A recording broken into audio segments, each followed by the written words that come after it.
شروع اللہ کا نام لے کر جو بڑا مہربان نہایت رحم والا ہے۔ ایک بھائی کو ایکٹنگ کرنے کا شوق ہے، واہ، وہ پوچھنا چاہ رہے ہیں کہ وہ ایکٹنگ کر سکتے ہیں؟ میرے بھائی ایکٹنگ جو ہے وہ اگر اس سے مراد آپ یہ ڈراموں میں ایکٹنگ اور مرد و عورت کا اختلاط کر رہے ہیں تو یہ آپ ایکٹنگ کے بغیر بھی غلط ہے، ٹھیک ہے نا جی؟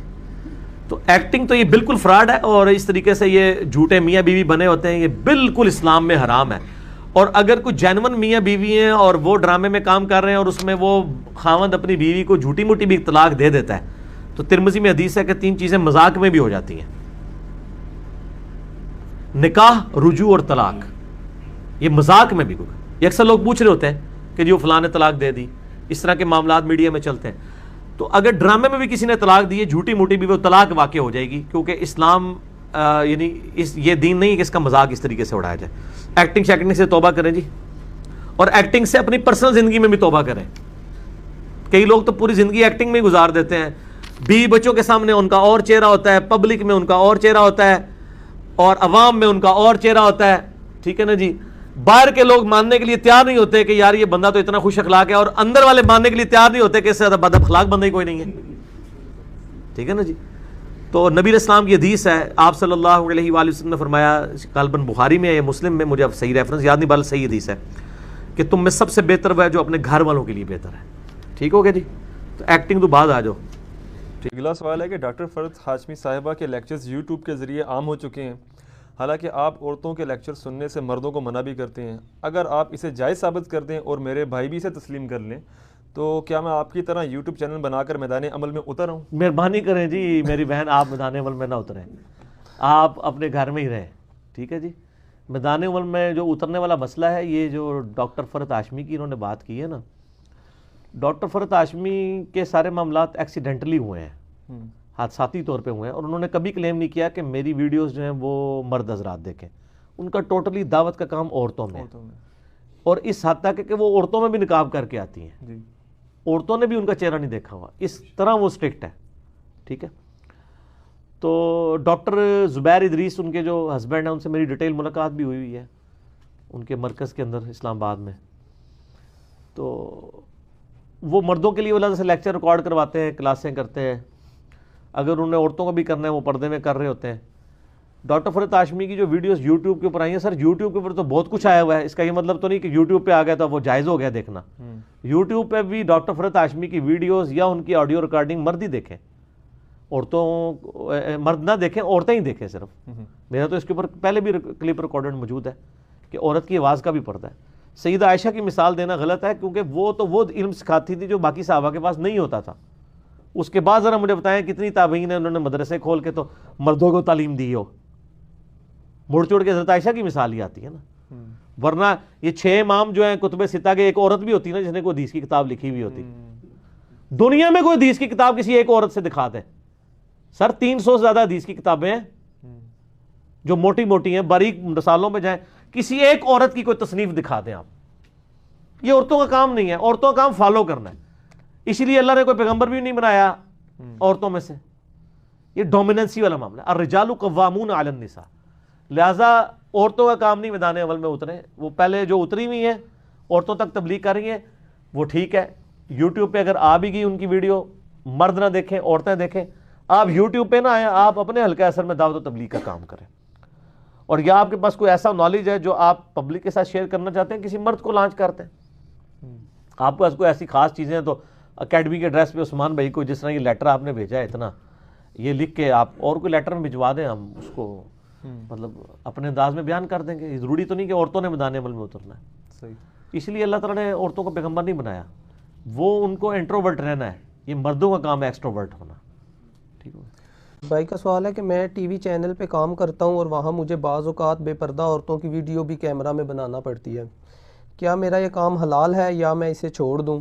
اگر میں چھوڑ بھی دوں تو کوئی اور تو یہ کام کر لے گا، تو اس کے لیے کیا حکم ہوگا؟ اس کو چھوڑے، آپ اپنی فکر کریں میرے بھائی۔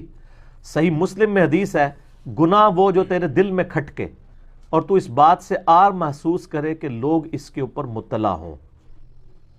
اور جامعہ ترمذی میں یہ حدیث موجود ہے، سیدنا حسن ابن علی کہتے ہیں، یعنی سیدنا حسین کے جو بڑے بھائی تھے، کہ میں نے نبی علیہ السلام سے ایک نصیحت لی تھی اور میں نے وہ حفظ کر لی کہ جو چیز تجھے شک میں ڈال دے اسے چھوڑ دینا، ٹھیک ہے.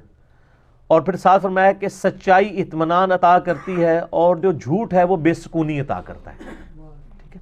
تو یہ جو اندر کا مفتی ہے نا، اگر پرورٹڈ نہ ہوا ہو تو بتا دیتا ہے. یہ نہیں کہ ہر بندے کا اندر کا مفتی صحیح ہوتا ہے.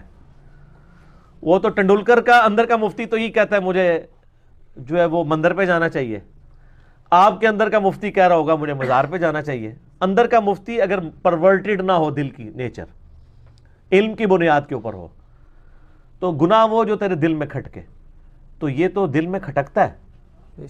تبھی تو سوال کیا انہوں نے. صحیح بخاری اور مسلم کی متفقن علیہ حدیث ہے کہ نبی صلی اللہ علیہ وآلہ وسلم نے فرمایا کہ کوئی مرد کسی عورت کے ساتھ علیحدگی میں نہ ہو. اور ترمذی میں تو الفاظ ہیں کہ جب یہ علیحدہ ہوتے ہیں تیسرا شیطان ہوتا ہے. اور بخاری مسلم میں الفاظ ہیں جب آپ نے یہ فرمایا نا کوئی علیحدگی میں نہ ہو، تو کسی نے پوچھا کہ یا رسول اللہ صلی اللہ علیہ وسلم دیور، فرمایا دیور تو موت ہے. یعنی بھابھی دیور کے اعتبار سے بھی چیزوں کو پردے کے ساتھ ریلیٹ کیا گیا. پھر صحیح مسلم میں حدیث ہے نبی صلی اللہ علیہ وآلہ وسلم سے پہلی نظر کے بارے میں پوچھا گیا کہ اگر کسی غیر محرم پہ پہلی نظر پڑ جائے تو آپ نے فرمایا مجھے میرے رب نے حکم دیا کہ میں فوراً اس نظر کو ہٹا لوں. تو اب یہ ٹی وی کیمرے پہ تو آپ نظر کیسے ہٹائیں گے؟ تو آپ تو نظر جما کے بیٹھ رہے ہیں. وہاں تو یعنی کئی عورتوں کے میک اپ مرد کر رہے ہوتے ہیں، مردوں کے میک اپ عورتیں کر رہی ہوتی ہیں. تو اس قسم کی یعنی جابز کو چھوڑ دیں فوراً سے پہلے. جیسے ہی آپ کو کوئی معاملہ سیدھا ہوتا ہے کسی اور طرف چلے جائیں، اپنے آپ کو اس مشکل میں نہ ڈالیں. اور یہ کیمرے والی جو جاب ہے نا جی، وہ یعنی اس میں یہ ساری قباحتیں جڑی ہوئی ہیں، بے پردگی والی. اور پھر یہ جو ٹی وی چینلز کے ماحول ہیں وہ اتنے برے. ہمارے ساتھ تو خیر لوگ رابطے میں رہتے ہیں، اس لیے سب کچھ انفارمیشن ملتی رہتی ہے کہ یہ کس قسم کی برائیاں.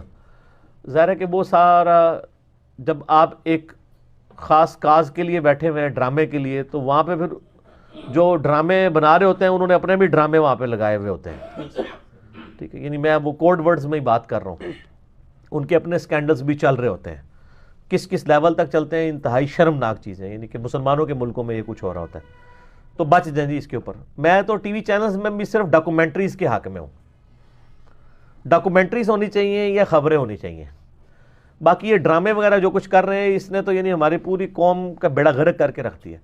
ٹی وی ڈراموں کے اندر جو کچھ دکھایا جاتا ہے وہ تو ہمارے یعنی 0.001% بھی لوگوں کے کلچر میں وہ چیزیں نہیں بیٹھتی ہیں. یعنی وہ جو کچھ دکھا رہے ہیں، عشق مشوقی کو پیش کر رہے ہیں اور جس طریقے سے یعنی یہ رومانس کو بیان کر رہے ہیں، پریکٹیکل لائف تو بڑی تلخ ہے اس سے. یعنی آج سے 30-40 سال پہلے کے جو ڈرامے تھے، اندھیرا اجالا لگتا تھا ہم جب چھوٹے چھوٹے تھے، تو یعنی کوئی مورل لیسن ہوتے تھے. اشفاق احمد صاحب کے ڈرامے چلتے تھے، ان کے طویل دورانیے کے بھی چلتے تھے. من چلے کا سودا ان کا ایک بڑا زبردست ایک مورل لیسن والا ڈرامہ تھا. اور اس سے پہلے ایک وارث ڈرامہ بھی تھا. ہم تو یعنی وہ سیکنڈ ٹیلی کاسٹ میں نے اس کو یعنی دیکھا تھا، وہ چھوٹے تھے. تو یعنی مورل لیسن ہوتے تھے. اب تو کوئی مورل لیسن نہیں ہے. الٹا جو ہے یہ آج کل لوگ کہہ رہے ہیں ہماری اولاد خراب ہو رہی ہے اور بچیاں خراب ہو رہی ہیں، بچے خراب ہو رہے ہیں. تو وہ انہی چیزوں کی وجہ سے ہو رہے ہیں نا. اور یہ بے حیائی کا فتنہ اتنا بڑا فتنہ ہے کہ میں کہتا ہوں کہ جس طرح صحابہ کرام کے لیے سب سے بڑا فتنہ قتال تھا کہ ان کو اپنی جان میدان جنگ میں پیش کرنے کے لیے بار بار جانا پڑا اور کئی لوگوں نے جام شہادت نوش کیا، اس وقت امت پہ سب سے بڑا فتنہ جو ہے نا آزمائش، یہ پنجابی والا فتنہ نہیں، آزمائش، وہ یہ بے حیائی کا طوفان ہے کہ اس سے اب کیسے بچنا ہے. اور اس میں ٹاپ آف دا لسٹ یہ ویڈیوز اور یہ ساری چیزیں. تو اس جاب سے پیچھے ہی ہٹ جائیں جی، اسی میں ہی عافیت ہے.